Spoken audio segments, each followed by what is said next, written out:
elementary, and I say parenting is the hardest and most important job on the planet. Thanks for joining us on This Might Be Triggering, a mental health podcast, because avoiding your problems is so last season. Join us for honest talk, relatable stories, and real tools for emotional wellness and relationships. It's not therapy, but it is therapeutic, with insight, humor, and something useful in every episode. What? I've got a topic that's very triggering for me. I cannot wait to hear. can't Very wait. triggering for you? Yes. Okay. And I think it's going to be triggering for you. Let's hear it. And I think it's going to be triggering for parents. Oh, Okay. okay. Back to school. Oh, back to school. I think it could be triggering for teens too, but I don't think maybe teens are listening, but it's triggering for me. And Can I tell you? it's triggering for you. Yeah. Can I tell you why it's triggering for me? Tell me why. My oldest is going to high school. Oh, that's a big one. My middle child is going to seventh grade. Seventh That's a grade was big the one. worst year of middle school for me. Absolute worst. Mm-hmm. Socially, emotionally, everything. My youngest is going to fourth grade. That one's not so triggering, except for she's my baby, and anytime school starts for her is hard for me. But really, the first two kiddos, the high schooler now and the seventh grader, I'm triggered by it. Yeah, I remember it well. My kids, as you know, are in their 20s, so I don't have this particular element of back to school. I remember it well, and I remember parenting well. And my parenting has changed, so we're in different experiences of parenting. I do a moms group, and I say to the moms, a lot of them right now are younger children, preschool, elementary, and I say parenting is the hardest and most important job on the planet. Yeah. To every parent. And to them, I say, you're in the physical trenches. And then when our kids get a little bit older, especially junior high, high school, you're in the emotional trenches. Yeah. Because anything that is incomplete about our own childhood or adolescence comes glaring up when we're parenting. Absolutely. Yes. Yes. You just said that seventh grade was the worst year for you. Mm-hmm. And when Parker, my oldest, was in seventh grade, I think I was a tense ball of nerves from beginning to end. And he made it through. And we did have a little blip. He tried out for basketball, did not make the team in seventh grade. Tough. Devastating for the whole family. Right. We all got sad. And then eighth grade, he made it. And it all worked out for the best, right? He needed to get a little taller, a little stronger, and it worked out great. And he did wonderful. He did great. We were so proud of him. And all the hard work he did paid off. And there was such a life lesson in that. But man, it's hard to watch your kids struggle. You don't want to sit in the suck with them. You want to pull them out as fast as possible. You want to fix it. You want to protect them. You want to make it better. You want to call that coach. Yes. You want to call that other parent. You want to go to the principal. You want to do all those things. Yeah. Yes. All the things, because you want to make it all better. But there's so much growth that happens in that time of failure. And it's so important. And I mean, I tell people all the time in my office, or, I even tell friends, you have to sit in the suck with them. Do not pull them out of the suck. The bad feelings. That's what I mean by the suck. Allow them to feel the feelings, but then ask them, what are we going to do about it? Teach them to be problem solvers. That is the best gift you can give your kids. Or what do you want to do about it? Yeah. What do you want to do? And sometimes they don't want to do what you want to do as a parent. And it's super hard. Yeah. To let them make their own decision. It is hard, and but not especially, fix it. I know, especially in middle school, though, you have to let them make their own decisions. That's something I talk to a lot of people about. And I have to remind myself about this often. You got to let them make their own decisions within a, the realm of safety, right? And just be a safe place for them to fall because you're teaching them to be problem solvers. And have you ever met an adult who's not a problem solver? Yes. I mean, they're kind of hard to be around. It's tough. You want your kids to be thriving, functional adults, right? And that part, what you're talking about, is also helping them launch eventually. Yes. If you have a kid that cannot make their own decisions or work through this, then they have a hard time adulting. And it's super important. There are two things that made me think what you were talking about. One thing that I share with parents, first of all, it's the hardest and most important job on the planet. And adolescence is one of the hardest times of our lives. Yeah. inviting parents to remember that anything that's incomplete from your own childhood can come popping up. So you want to make sure you're not reacting, that you're responding in those times, as well as this process of differentiation of self, which is so big. Yeah, let's talk about that. It's so big. This is if you think of differentiation of self, when our children are in elementary school, we're still making the decisions all the time, right? The parents are in there volunteering, or you're directing everything. There's childcare all the time. They're never on their own. Somebody's really making a decision for them mostly all the time. One way to build self esteem is giving children choices. Mm-hmm. Another is not shitting all over them, which check out that episode. Mm-hmm. Not creating that guilt, not creating that shame. Another really important thing to remember is not to spank your children at this age or any age. Do not hit your children, however old they are. There is so much research on how damaging Mm-hmm. this is. Redirection, communication, connection is so big, letting children be children. When they move from that elementary school and they start going into junior high, this can be very hard for parents, because parents have a hard time switching from that elementary school mindset of making all the decisions for them to really recognizing that they need to make some of their own decisions, Yeah. and that they're going to make some of their own decisions. And that's part of the differentiation process of self. One thing that's big for me, even as an adult woman, my mom is in her 80s. I still want to hear this from my mom. Mm-hmm. I love you. I believe in you. You've got this. Mm-hmm. Yeah. One of the things that I talk about in my room, or again with my peers, is the different stages of parenting. Mm-hmm. And I've broken it down into three. So we have the early stages, like Mm-hmm. preschool up to about, all the way through about elementary school is what I call the parenting state, where you truly are they're just a parent to them. You're Mm-hmm. teaching them how to cut steak with a fork and knife. You're teaching them how to tie their shoelace. You're teaching them how to socialize with friends.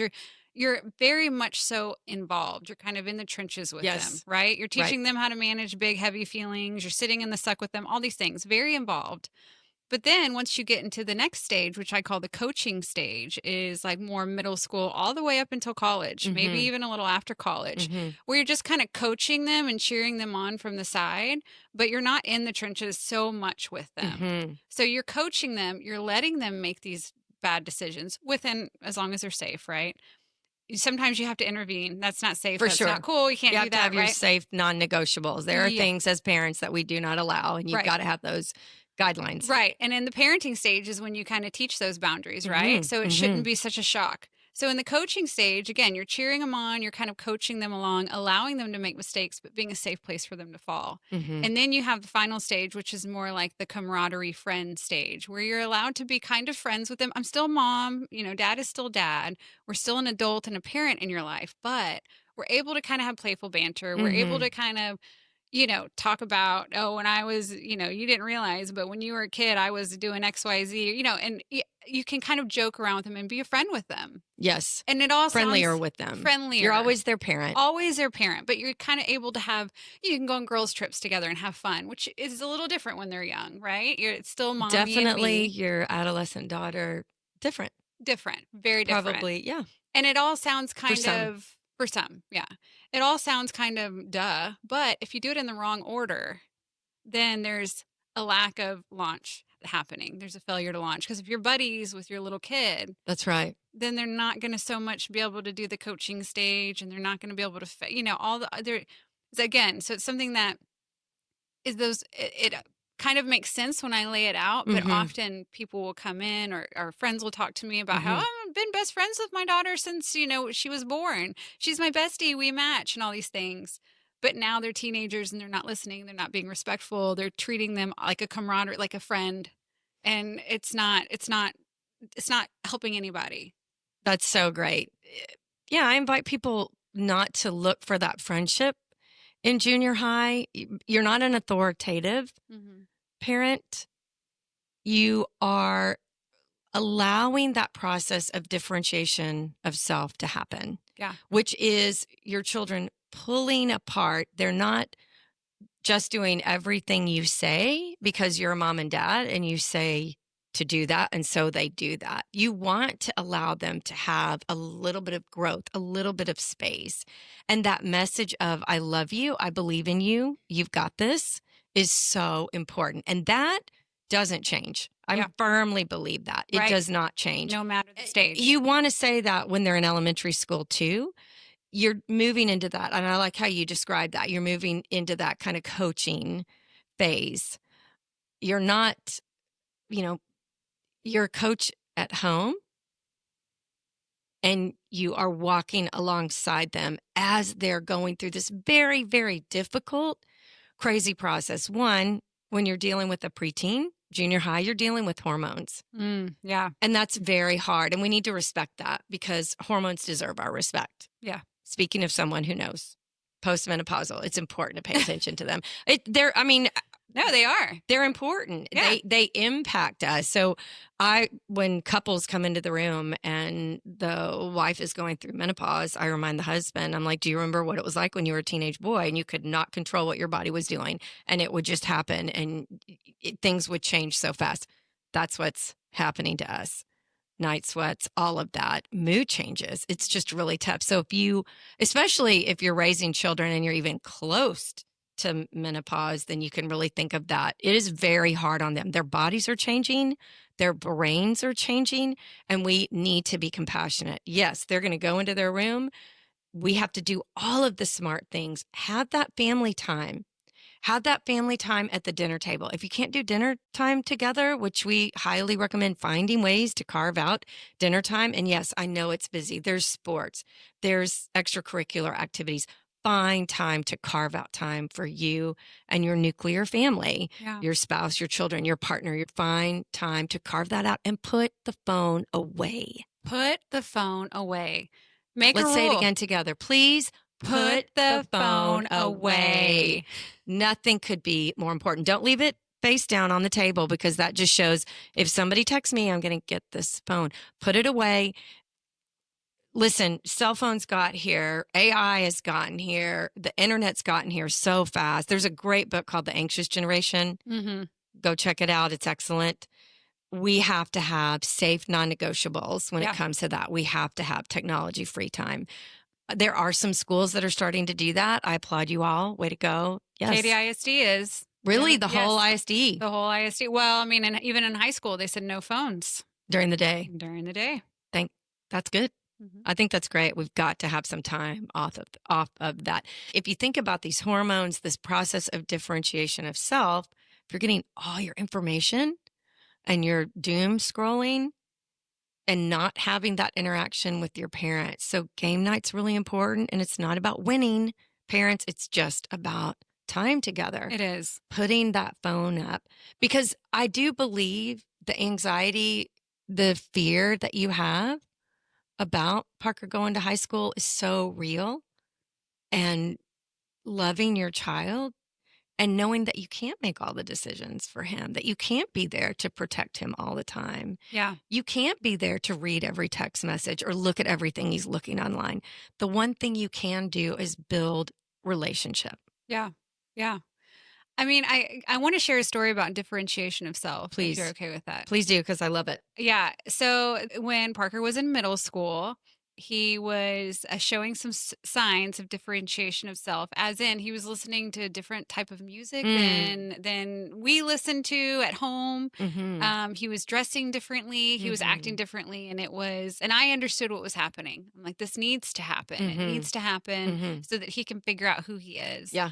My husband was not so warm to it. No. He was like, no, thank you. Yeah. What are you doing? And it was, I think, for my husband, a realization that there's influences outside of us. Yeah. And that's why this coaching part is because they need influences outside of us. And they need this differentiation of self so they can figure out who they are, because that truly will help them launch. It will. And so if you notice your kids wearing different clothes or listening to different music, just be patient. Absolutely be patient. And if we want everybody to pick non-negotiables, right? There are things that are non-negotiable, and you have to pick that for your own family. We What are some of your want non-negotiables? Do you have any our recommendations? non-negotiables was you're not going to drink and drive. That's a good one. You're That's a not going to solid do one. that. Right. I mean, but when you're in high school and there's Right. all these parties and there's alcohol and some parents were kind of being friends with their kids. And that's just not how Sean and I rolled, and our kids knew it. This might be controversial to some people, but we drug tested our kids. We're like, you're not going to do drugs. You're not. Yeah. That was really important to us. We didn't have a lot, but there were some. So that was one of them. That also, you had to have your location services on for your phone. Okay. Your phone had to go up. Also, too, the biggest one is you had to know that you were loved and valued. So we had a situation where there was a relationship, a teacher coach, an adult relationship, where one of our children did not feel like, just being insults and Mm, ugliness. And we were like, whether you're in a romantic relationship or at a job, not that you're not going to get feedback and constructive criticism. They can say, look, you're not doing a good job. They can't say, oh, you're a loser. If yeah. you're in a situation like that, that's not healthy. That's Not. toxic, Yeah. whether it's a romantic relationship or even a friendship.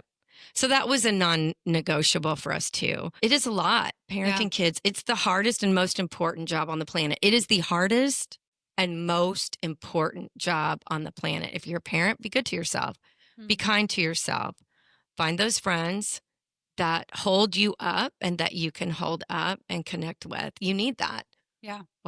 One thing I was going to add, one thing I love that you did, because you actually have told me this story before. Yes. And you told me that you started getting into, because he was listening to different music, and you started getting into that music. And that is so valuable. If your kids are doing stuff, whether it's playing a video game, say, look, hey, teach me how, show me how. It's this spending time with them Yes. makes a difference. Yes. There was a difference too, because I would sit at the end of his bed, and because he had a record player, and he would play this music, and even though I was cringing a little bit because there's a lot of profanity, there Yeah. really was, but I'm like, and then of course there were times I'm like, hey, this is too much. Like you should Yeah. one, I want you to understand that certain things you're saying are not right. Right. Women are not this, and Right. this is not okay. So some great conversations. And he may have cringed a bit whenever I said that, but I'm like, I have to take this opportunity.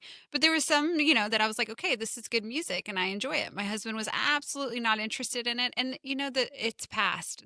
This period for him, for my son, has passed. He's moved on to different music, and he will move on to another set of music because That's right. he loves music, right? And they're finding their identity. Yes. And He's that's trying to figure out who important he for is. them to find their identity. They may disagree with you. Yeah. And that's okay. Yes, you have to do your best to keep them safe and help them be safe. Yes, absolutely. You've got to do that for sure. Yeah. And they're figuring out who they are. So as we look at back to school, which can be nerve-wracking in many ways, maybe your youngest is going to kindergarten. I cried and cried and cried and cried and Did you cry cried. for all three going to kindergarten? I did. We were actually international when Jake and John were starting school, and I did cry. Yep, Yeah. I did. All of them. It's just a thing for It's me. a hard And time. some people don't cry, and that's fine. I'm a crier, though. You know that about me. I'm a crier. Yeah. I'm definitely going to, tears are definitely going to come out. For Yeah, sure. I was very sad when they went to kindergarten. I think it was more I just missed them so much. Mm-hmm. I had my own wounds that I hadn't healed yet, Mm-hmm. and I really kind of leaned into parenthood to just get me through things, Yeah. right? That's so good. Yeah. And what I'd love to say about that, since you brought it up and talking about, one thing I share with parents is anything that's incomplete in your own childhood is going to come glaring up. So when you see your child rejected, or when you see your child not invited, or when you see your child not making the sports team, that connects with your same experiences if you had those experiences. And then it's not just what happened to your child, it's also what happened to you that comes Yes. up. And so this need to really fix it, to make it better, just comes glaring in because there's this part that we're trying to heal for ourselves. Yes. Yes. It's great that you brought that up. When you feel that, parents, and it's easier said than done, sit in the suck with them. Yes. Sit in those bad feelings with them. Do not make them uncomfortable in feelings, because if they're comfortable being sad and understand, I'm sad for a minute, now I have to get out of this. What am Hmm. I going to do about it? Teaching them that young will help them be better adults. And there's so many good things at each stage of your life. So, like when you're younger, there's that whole box set, a little spot of emotion. If you don't have it, go find it. There's feeling wheels. This is what I want people to know and to take away from this. Number one, parenting isn't perfect. And the more you learn about yourself and parenting, the shorter the distance between messing up and apologizing and repair. Yes. When you're not self-aware and you're not thinking about the job that you're doing as a parent, that gap is really big because it's not going to be perfect. I say things all the time and I'm like, oh, I did not mean to say that. I am so sorry. That is on me, has nothing to do with you. Will you please forgive me? Yes. I do that with my adult children regularly. Parenting isn't perfect. It's about learning and doing the best you can so you can shorten that distance between when you do say or do something that is not your best self in that moment Mm-hmm. and being able to repair it. There's all kinds of things for elementary school children about recognizing feelings. For adolescents, they may need to sit in their own and they may need to do that on their own. Yeah. Don't lean in all the time. I'm an external processor. One of my sons is totally an internal processor. He Yeah. does not want to talk about it. I've got to give him space.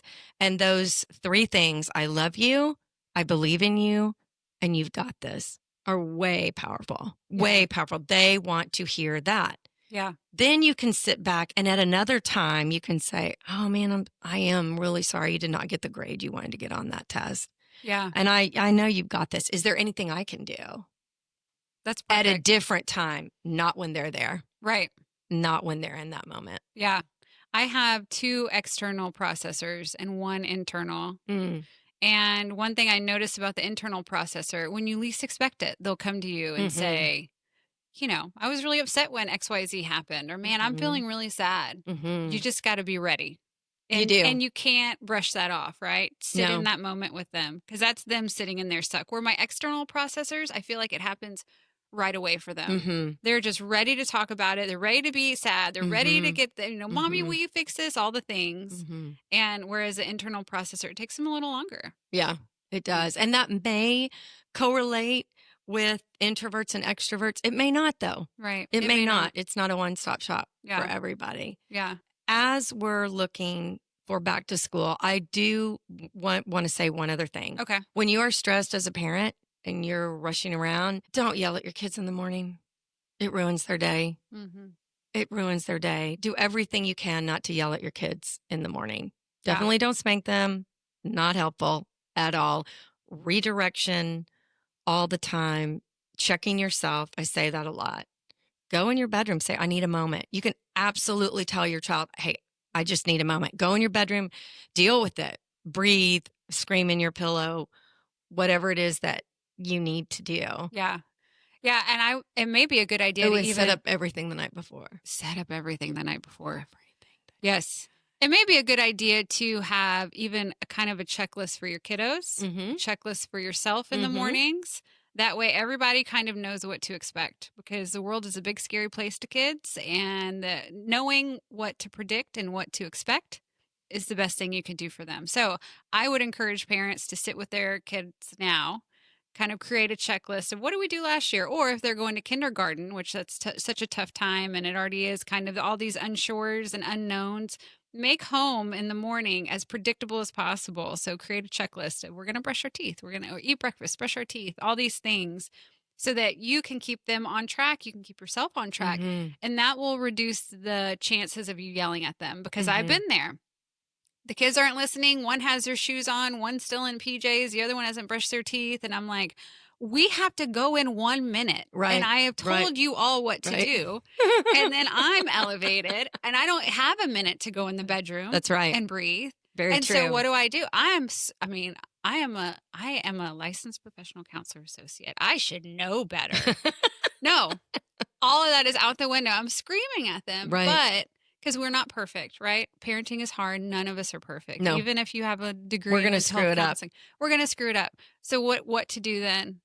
You make Look sure for to repair. talk to them, Mm-hmm. repair, Mm-hmm.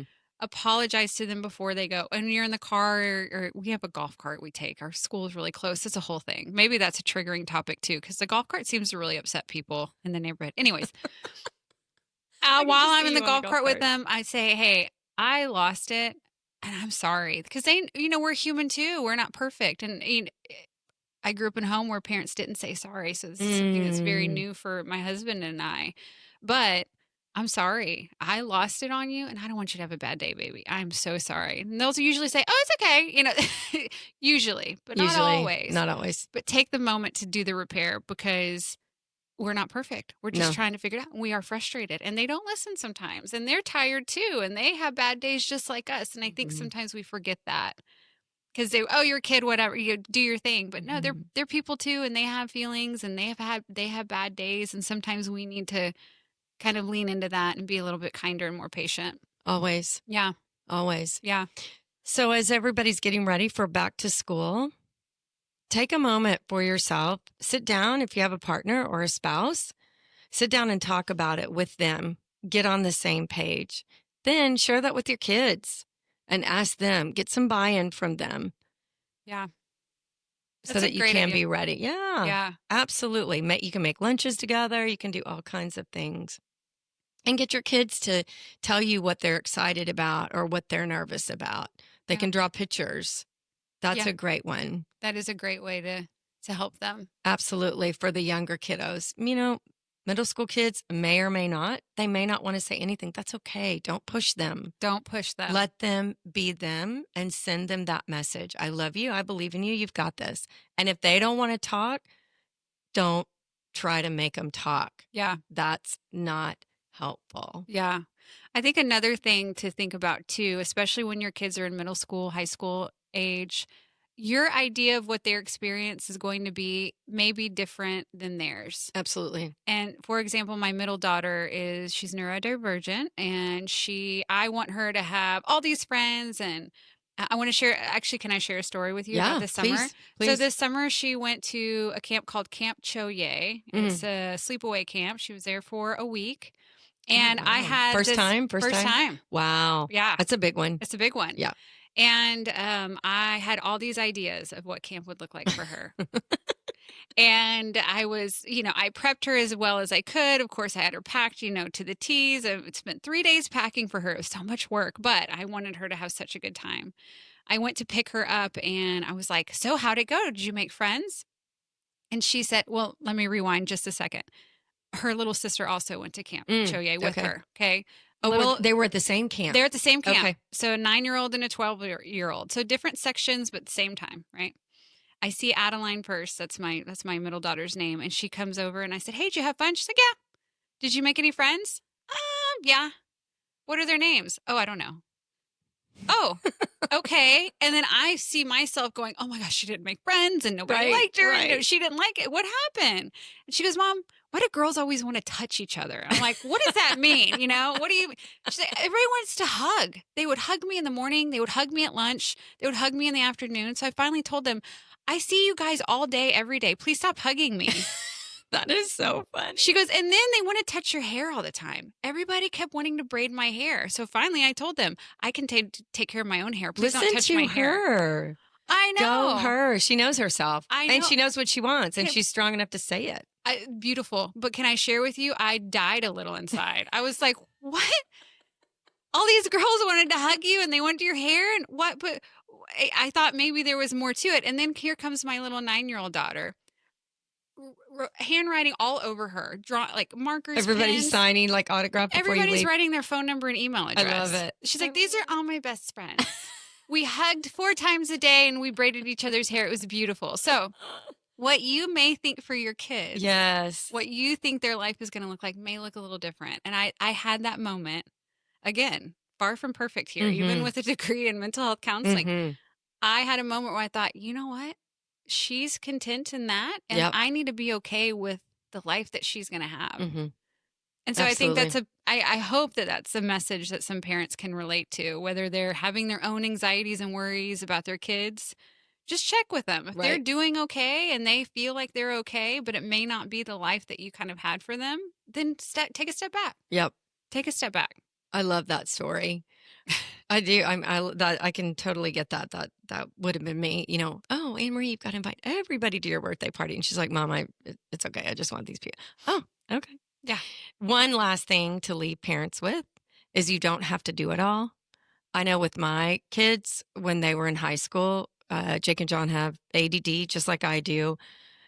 And one of the best things I did when they got into junior high was having someone that was in high school, or actually we had Miss Mandy. She was amazing. I still miss Miss Mandy. But they did that with my kids. They did the homework. Okay. Because when you have ADD or you have a neurodiverse child, there is not this, oh, let's go home and do our homework. That's not happening. Just newsflash, it is not happening. They are burned out, their brains all over the place. So me just doing that with them made it worse. Finding ways to have other people support you is really helpful. And that could be another family member. You don't have to necessarily hire someone. It could be a family member or a friend. Yeah. So No, you don't have to do it all. It takes a village. It takes a village, it does. And it is the hardest and most important job on the planet. It is. At the end of the day, we want our children to experience being loved, connected with, and seen and valued. Mm-hmm. And we want them to know that we love them. Yeah. We believe in them. Yeah. And they've got this. They've got this. And we want to empower wellness one self at a time, even for the kids. Even for, especially maybe, additionally. Yeah. Yeah. Especially, I think. Yeah. Yeah. So that we can change the world, change their world, one relationship at a time. Mm-hmm. Well said. Well said. Thank you. Thank you. Thanks for joining us on This Might Be Triggering. We hope today's episode helped you feel seen and reminded you that you're not alone. If something resonated, share it with a friend, leave a review, or reach out. We'd love to hear from you. Stay connected with us at mentalhealthcounselinggroup.com or on Instagram at This Might Be Triggering. And don't forget to follow or subscribe so you never miss an episode. Keep empowering your wellness one self at a time. And together we can change the world one relationship at a time. This podcast is for educational purposes only. It is not therapy, does not create a therapeutic relationship, and should not replace professional mental health care. By listening, you agree not to use this podcast as medical or mental health advice or as a replacement for therapy. If you need support, please reach out to a licensed provider in your area. If you're in crisis, call or text 988 in the U.S. or contact local emergency services.